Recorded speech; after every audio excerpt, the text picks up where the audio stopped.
Thanks for introduction and inviting me to the VSA workshop. And thanks all for coming to this talk. And I hope everyone is safe and well. My name is Hun-Seok Kim, an assistant professor in the ECS department at the University of Michigan. And today I'd like to introduce a new modulation scheme called HDM, hyperdimensional modulation, which can enable ultra-reliable communication in interference-heavy channels. And HDM uses hyperdimensional vectors to represent information symbols, and the underlying principles used in HDM are quite similar to what you find in hyperdimensional computing. So yeah, so let me start with motivation to investigate and propose a new modulation scheme such as HDM for 5G and next generation wireless communication systems.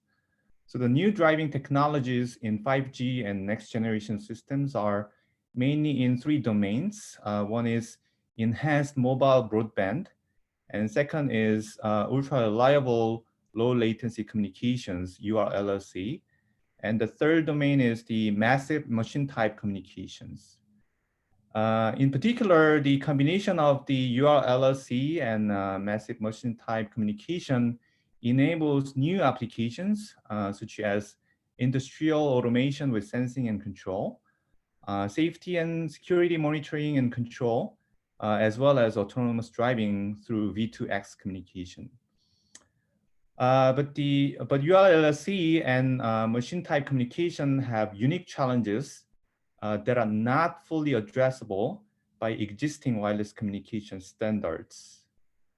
First of all, message packets for machine type communications are very short in general.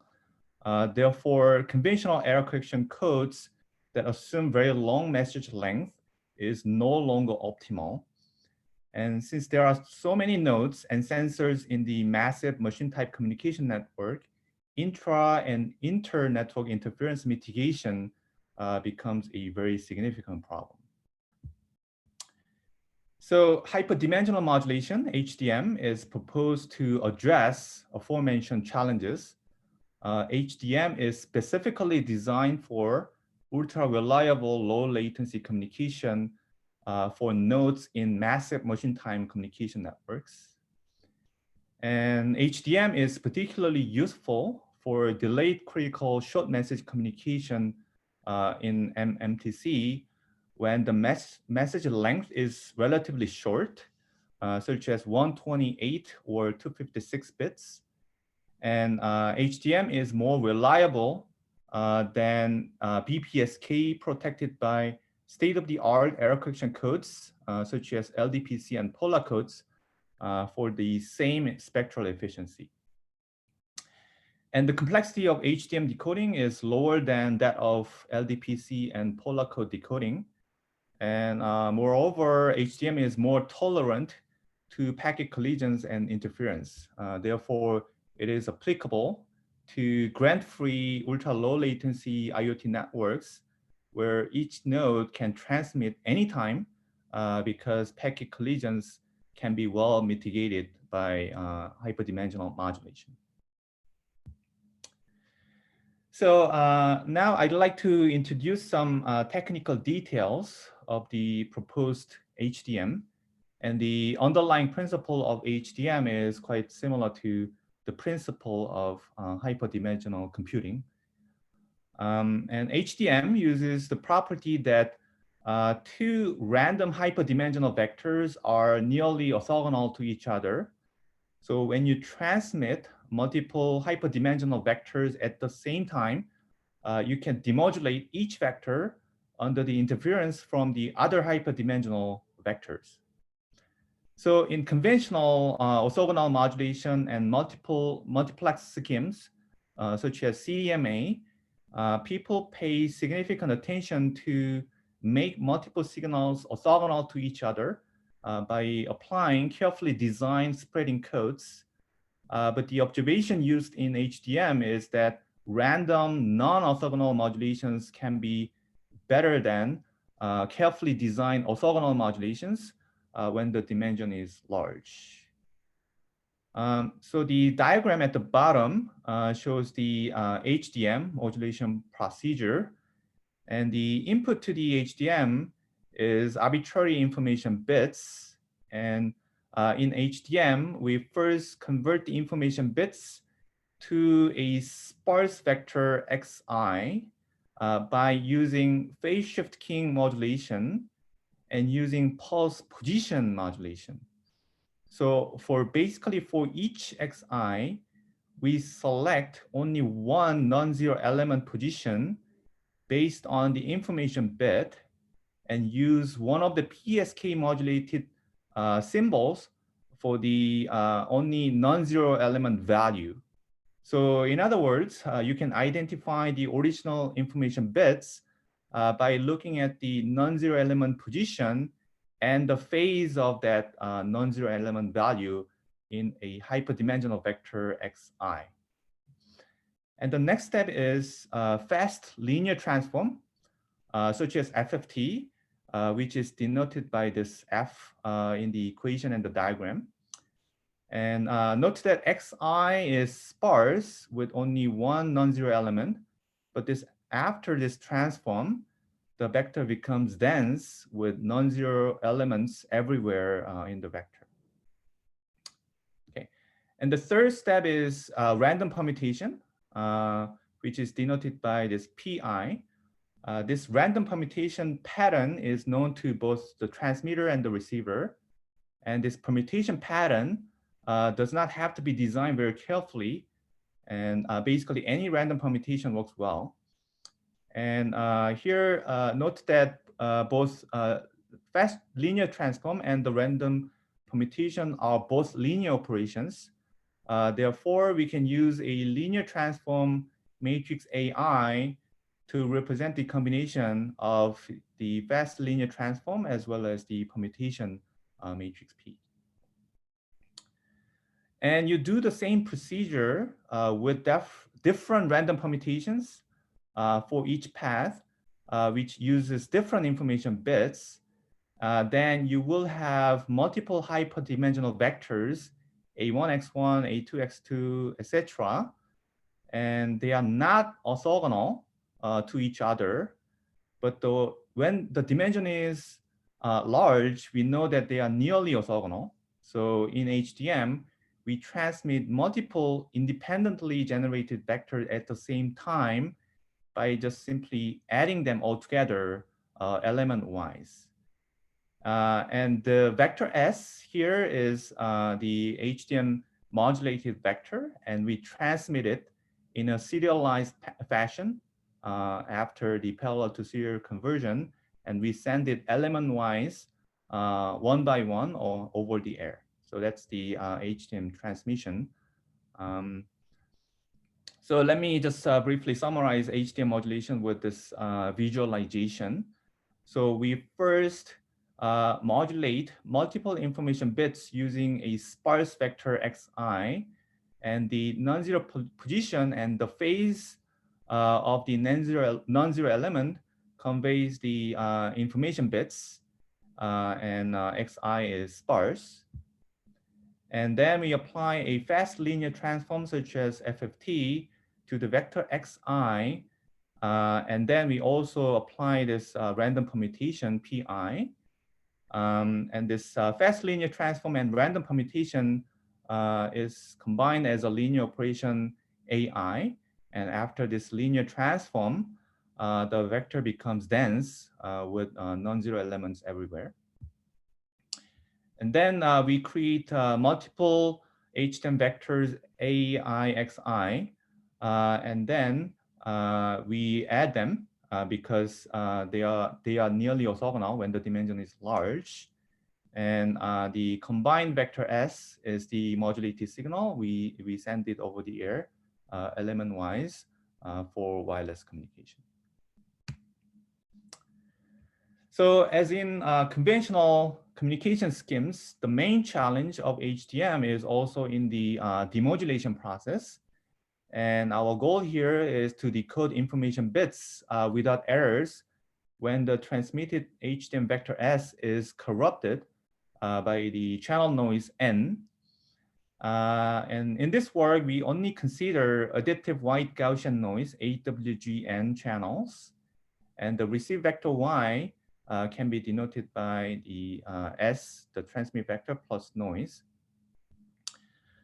So the question is, what's the optimal demodulation algorithm to decode information bits from HDM with the lowest error rate? And we formulate this decoding problem as a non-convex optimization problem. And the optimal solution for this decoding problem should minimize this L2 norm objective function, which is the L2 norm of the difference between the received vector y and the sum of AIXI when the noise is AWGN. So note that this is not a convex least square optimization problem because X is only defined in sparse and quantized vector space by the combination of the position modulation and also the phase shift keying modulation. So to find the optimal solution, enumerating all possible X vectors is practically impossible, especially when the dimension is large. So this means that we need a practical algorithm to effectively solve this optimization problem, to demodulate the information bits from the HDM. So one straightforward method to decode HDM vector is based on successive interference cancellation. And this diagram illustrates SCI for HDM decoding. So for each vector, we first apply inverse permutation and also inverse fast linear transform. And if you assume that the interference from other vectors is not that significant, then you can obtain the original sparse vector xi with some noise. And by observing the amplitude and the phase of the largest non-zero element of the decoded vector here, we can estimate the original transmit vector xi. And then you can feed it back through the modulation step to cancel it out from the received signal y. And if your decision is correct, then you will see less interference, and you repeat the same demodulation process of applying inverse permutation and transform, and by canceling out the estimated interference from the other vectors, and you repeat this iteration until the decoded vectors do not change. So this SIC decoding algorithm is quite intuitive and simple. And this method is very efficient for multi-core processors because each vector can be decoded in parallel. And this algorithm provides quite robust performance in terms of bit error rate, but it's clearly not optimal in the sense of the error rate. So we investigated this problem further and come up with a improved method that I'm going to explain in next slides. So the enhanced method is based on K-best tree search algorithm. And this K-best decoding can achieve near maximum likelihood error rate performance by solving this non-convex optimization problem using a tree search based decoding. So to map this optimization problem onto a tree search problem, we first decompose the L2 norm objective function in this recursive form. So in this recursive form, the L2 norm obtained by V vectors can be decomposed to the norm from V minus 1 vectors and also the contribution of the last vector V here and here, as well as the interference between the current vector as well as the other V minus 1 vectors here. Okay. Sorry, yeah, there was animation. So now the L2 norm in the objective function is written in this recursive form, and this is another form. And S superscript L is the L2 norm computed using L vectors.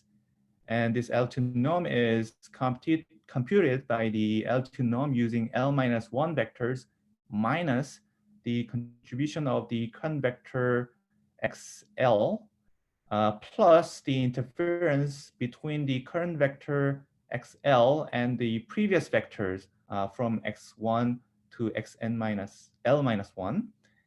And we map this recursive L2 metric computation onto a tree where each layer represents decoding of a vector xi at the layer I. And each node here is a candidate vector xi, and each node is associated with partial L2 non-metric computation given by this recursive form. And each branch traversal indicates that we make a decision for XL, X1, and X2. And then at the child node, we can subtract the interference from the previous X1 and X2, etc.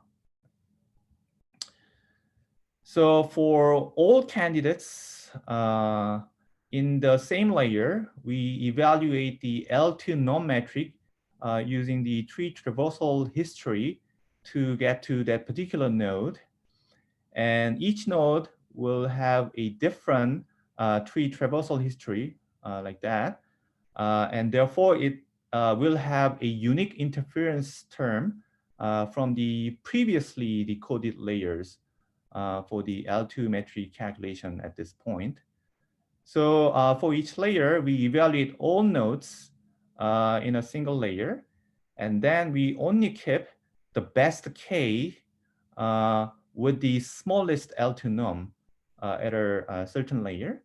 And then we prune everything else, and we go to the next tree level to repeat the same procedure. So this K-best pruning per layer prevents the number of nodes growing exponentially as we go deeper into the tree. Okay. So the proposed K-best tree search algorithm is very computationally efficient, but the one potential problem is that it can lead to a wrong answer when a mistake is made at upper levels, which cannot be corrected in lower layers. So in order to address this issue, we propose a dynamic layer order sorting method. So in the proposed method, we evaluate the interference level of all remaining layers. And then we select the layer with the least amount of interference to become the current layer in the tree by swapping the layer index. So this dynamic layer order sorting happens every time when we finish processing a layer in the tree. And this dynamic layer sorting improves the error rate performance by a significant amount. So if you're interested and if you'd like to see more details about the interference level calculation, please refer to our papers. Okay, so the final algorithm technique that I like to discuss is the interference mitigation in hyperdimensional modulation-based wireless communication. So one distinctive advantage of HDM over conventional SCIM is reliable communication under very strong interference in the channel. So in order to mitigate interference, we modify the decoding problem based on the observation that interference does not behave like Gaussian noise. And actually interference can be often bursty and corrupt only a few symbols instead of the entire HDM vector. So if you consider this bursty interference, L2 norm minimization is no longer optimal since it's based on the assumption that noise power is the same for all elements in the HDM vector. So to make HDM more robust to non-uniform bursty interference, we replace L2 norm with L1 norm for the objective function. So minimizing L1 norm in the optimization problem makes HDM demodulation more robust against a few outliers caused by bursty interference. And when you change the L2 norm to L1 norm, K-best tree traversal metric needs to be rewritten. And we identified a recursive L1 metric calculation form as shown here. And this recursive L1 metric basically allows us to use the same K-best tree traversal algorithm by just replacing the previous L2 norm recursive metric calculation to this new L1 norm recursive metric calculation for tree traversal. Okay. So now I'm gonna describe the performance of the proposed HTM to evaluate the performance of the proposed HDM. We ran Monte Carlo simulations, and we compare HDM with conventional binary phase shift keying modulation protected by the state-of-the-art Polar code. And it is known that Polar code is more robust for short length messages, and it's one of the state-of-the-art code. So in this evaluation, we use 128-bit long messages with the same spectral efficiency of 0.5 bits per second per hertz for both HDM and BPSK with Polar code.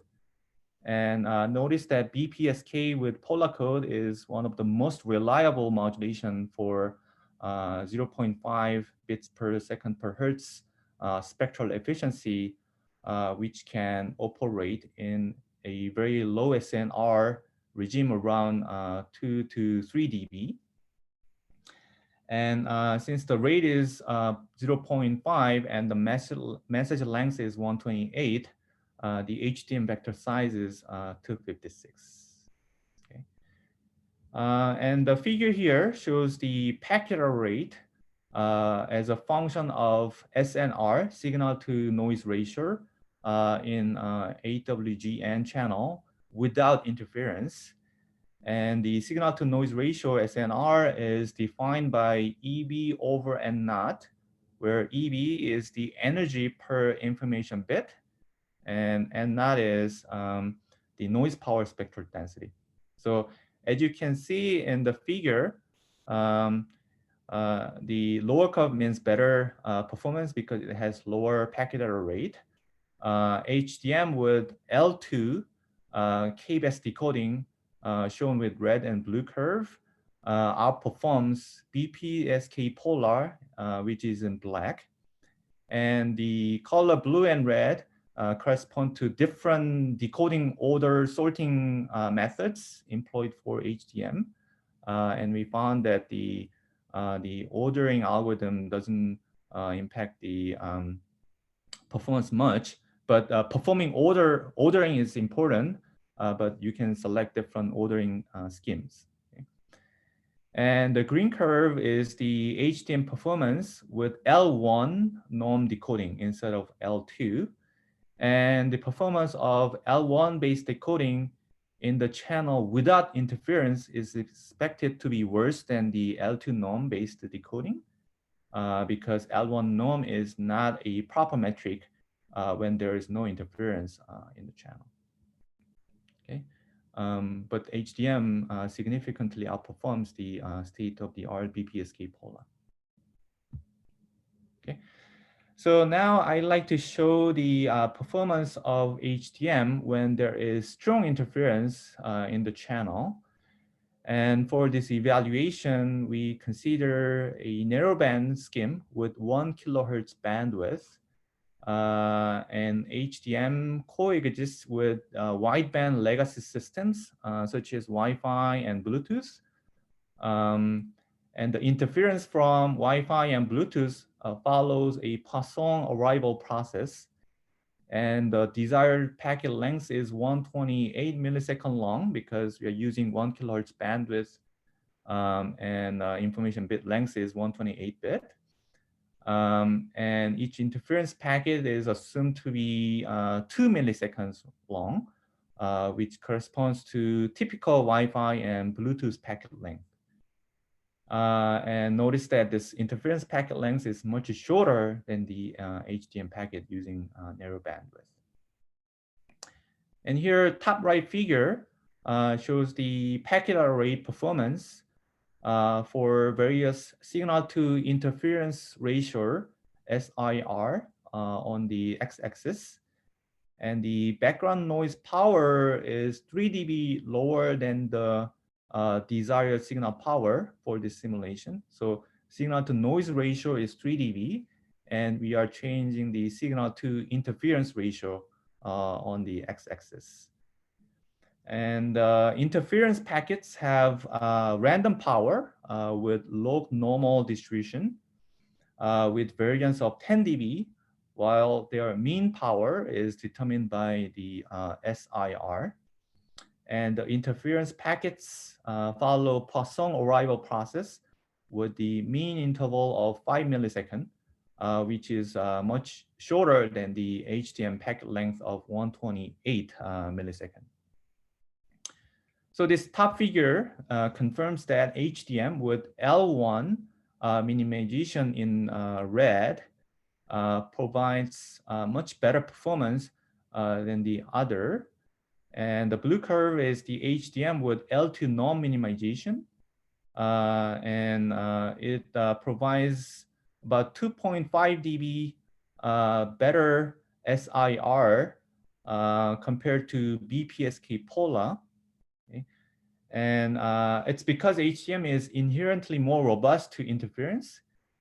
And the operating SIR can be negative, pretty low as minus 3 dB or lower, which means that the desired signal power is lower than the interference power when the SIR is negative. And the L1 norm-based decoding for HTM provides significantly better performance over the L2 norm-based decoding when the interference level is very strong compared to the desired signal. And now this bottom figure shows the packet array performance as a function of the interference arrival rate. And x-axis is the normalized arrival rate. And 0.5 here means that there are 2 interference packets on average per single HTM packet. And 0.2 means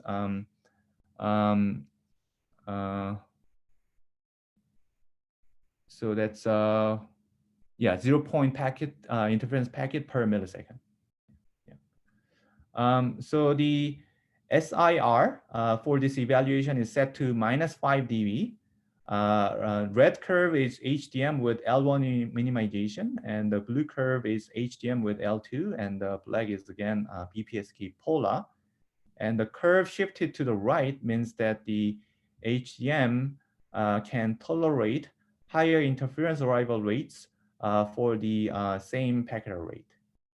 So for the target packet rate of 10 to the minus 2, 1%, HTM with L1 and L2 no minimization can tolerate about 2x or 1.5x more frequent interference compared to BPSK Pola, which is quite significant gain.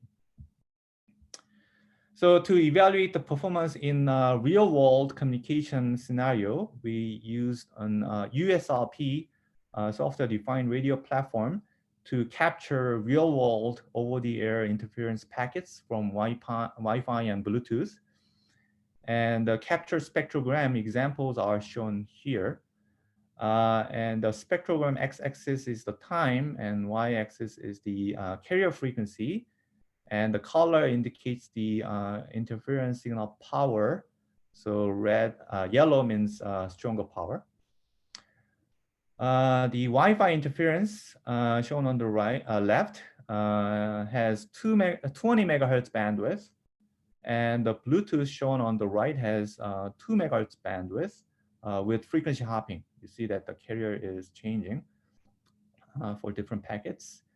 And you can see that the length of the Wi-Fi and Bluetooth interference packets are about 2 milliseconds long. And we collected a large amount of interference data over the air, and then we mixed this captured interference with HDM and BPSK polar packets for evaluation of the proposed scheme. Okay. And this figure shows the HDM performance under different signal to interference ratio on the x-axis with the real world captured interference packets. And the packet array shows the same trend. We see pretty large gain for HDM compared to BPSK polar, especially when you use L1 minimization.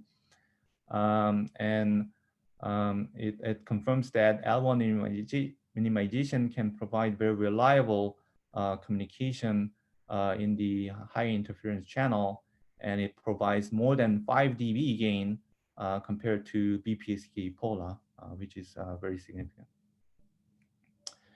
So here is the summary of my talk. A new hyperdimensional modulation scheme is introduced, and it is shown that HDM provides very reliable communication for short messages in heavy interference channels. And KBS tree search algorithm with L2 and L1 minimization is discussed to improve the HDM performance. And the HDM significantly outperforms the state-of-the-art polar-coded BPSK for short messages. And it's very robust against interference. So HDM can allow grant-free, low latency communication for massive machine-type communication systems. And I believe HDM is a strong candidate for next generation ultra-reliable low latency communication.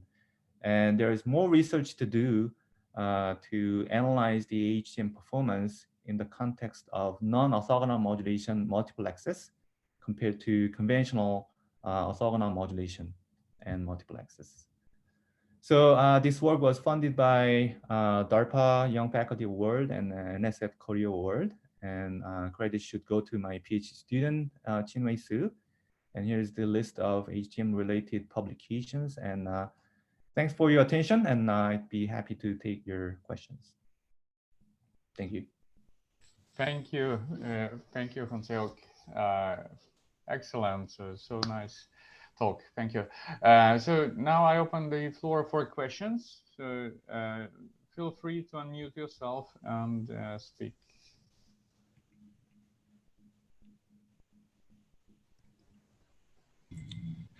Hi, Hun-Seok. It's Dennis speaking. I have a question about the composite HD vector which you are sending to the medium. Am I correct in my understanding that these are complex phases, right? So you're using frequency holographic reduced representations to form the composite vector? Can you repeat the question? I didn't fully understand. Yeah. My question is, when you form your vector S, which is the eventual representation of all your data. Yes. This vector S, does it take into account amplitudes and phases? Right, yes. Your So complex S is numbers. complex valued. So that's a baseband signal. So we use both in-phase and quadrature channels to transmit the complex value. So the real part is modulated with cosine, and the imaginary part is modulated with sine of the carrier. So you're sending, I see. So you're sending actually both values. Both amplitude and phase, yes. Both amplitude and phase. I Yeah, see. that's similar to a conventional communication scheme like PSK or QAM, where you send the message using both amplitude and phase. Right, but here the difference would be, right, that we might get any essentially real values, let's say for the amplitude. Is that correct? Do you have to assume any discretization when you send S? Because in normal communication schemes, we are restricted, right? We have, let's say, Right. 8 PSK, so we are very restricted in the values. Yes, you are restricted to one of the 8 phases if you're using 8 PSK. But we are basically sending a unquantized S, which is possible. You just pass this information vector S to the analog transmitter, and we just directly modulate the phase and the amplitude without quantization. So technologically, there is no problem to send No problem at all. Analog values. Yeah. Thanks. Yeah, I think that you completely answered my question. Thanks. Thank you. I have a question regarding the computational complexity compared to the traditional schemes. So the for decoding and coding. So how can you how's it comparable? So if you use SIC, for example, this permutation is very simple. You receive it and you permute it. And this inverse transform is based on fast linear transform like FFT. So it's also very efficient computationally. And after that, you find the maximum amplitude and the phase, which is also simple. So this procedure is actually quite straightforward and efficient. And if you compare the complexity of this versus polar code decoding, this is substantially lower than the conventional error correction code. And the question is, if you go to this K-best tree search, then the inverse transform and permutation, they are simple, but you do need to do this metric calculation for each branch. But we do limit the complexity by only selecting K-best at each layer. So the complexity doesn't explode. And if the K is reasonable, say 64 or 128 candidates per layer, then I would say the complexity is comparable to the conventional polar decoding, which also uses some kind of list to track the possible candidates in the decoding process.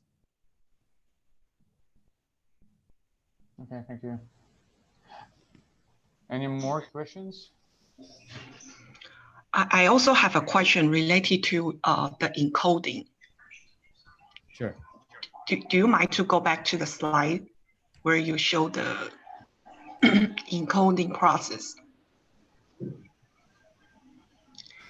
So you mentioned that the vectors AI, Xi, they are not orthogonal if the vector dimension is small, but they become orthogonal when the vector dimension becomes large. But my question is, usually this orthogonality comes from randomly generated vectors. Does that mean the FFT transform of these sparse vectors will become IID randomly generated vectors? So each path uses different permutation, and the vector Xi's are generated using different information bits, which are uncorrelated. So they are uncorrelated simply because they are based on different information bits. And the transform is different because we apply different permutation for each path. Okay.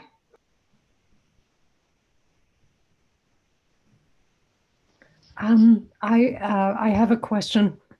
We did a range of research on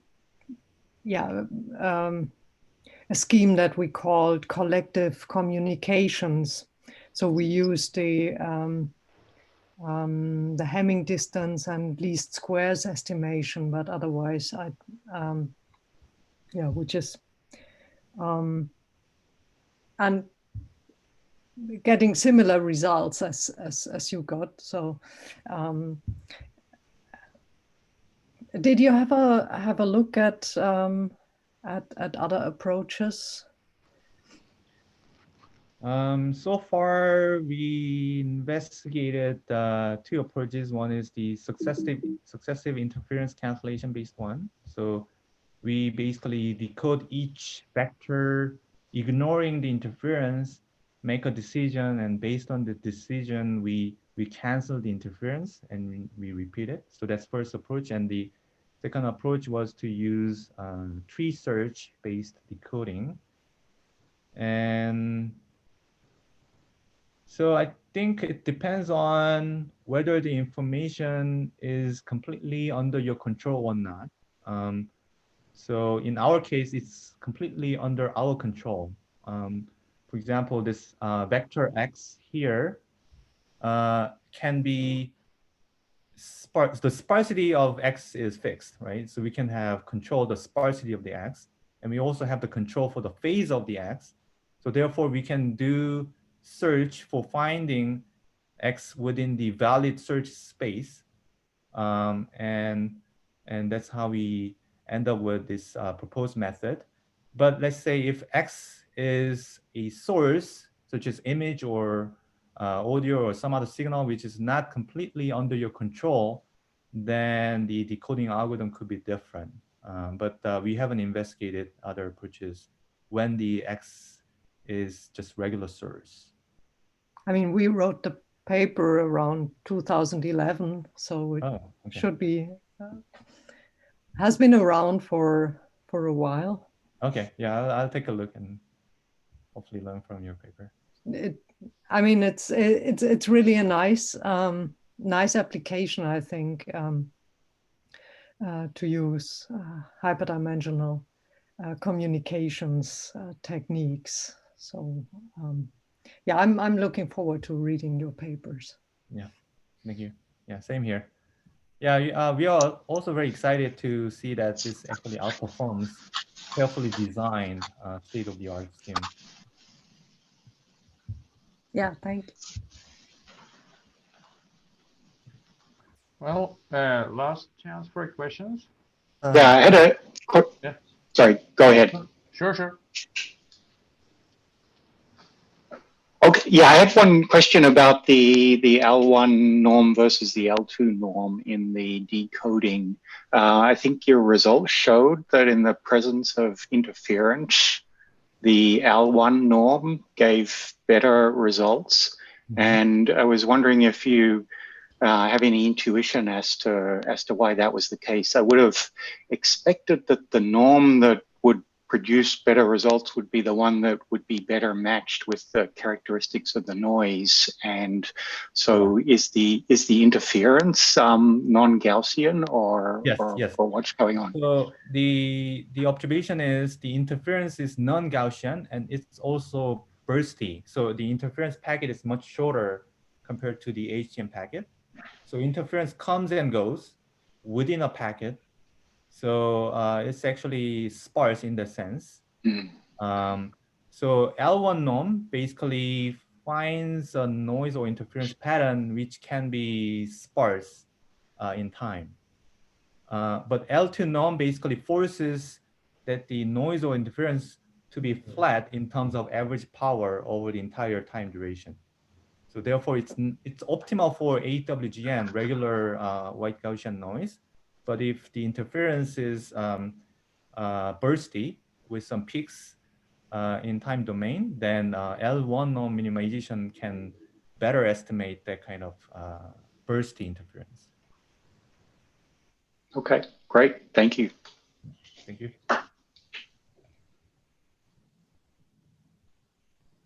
I have one more question, Hun-Seok. Talking about sort of, so like the results you presented, these are like as of now pure academic results. How far you are from some like real implementation? Have you been talking to some company to make a prototype and use it in a system, this approach? So the company alone cannot probably decide whether they're going to use this scheme or not. So probably I will need to talk to the standardization group, like 3GPP and so on. So I haven't talked to people in the standardization group, but in order to penetrate into the actual practical systems, then yeah, I think the standardization is a necessary step. Otherwise, people cannot really design a receiver unless the technique is standardized. Yeah. If we're talking about systems like 5G and so on, yes, of course, yeah, Right, sure, yeah. standardized. But like some kind of proprietary solutions, I guess, outside of mobile communications, they also could benefit from it, right? Right, like right. I don't know, Internet of Things, wireless systems, things like that. Yeah, certainly. I'm definitely interested in talking to people in industry, and we see that this really works in the real channel measurement. So yeah, I'd be happy to find some people interested in this technology. Yeah, this would be amazing. Thanks. Thank you. I have a question about the tree-based search. Is this the one you described in the 2018 paper as well? Oh, the tree search algorithm is described in this new paper, 2020 Globecom.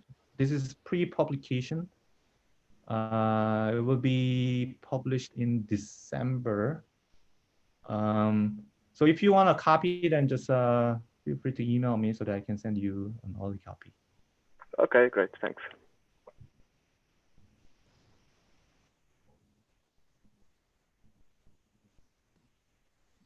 Well, if there are no more questions, or if there are questions, but you need time to think about them and ask. So we always have an email list, so please use it for communications. And yes, so me personally, I look forward to see new papers on this non-orthogonal modulation, which I find very exciting topic.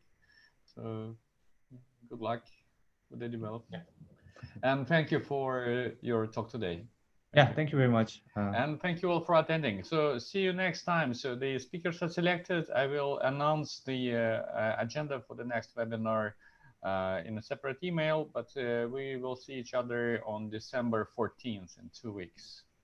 All right. Thank you all. Bye-bye. Bye-bye.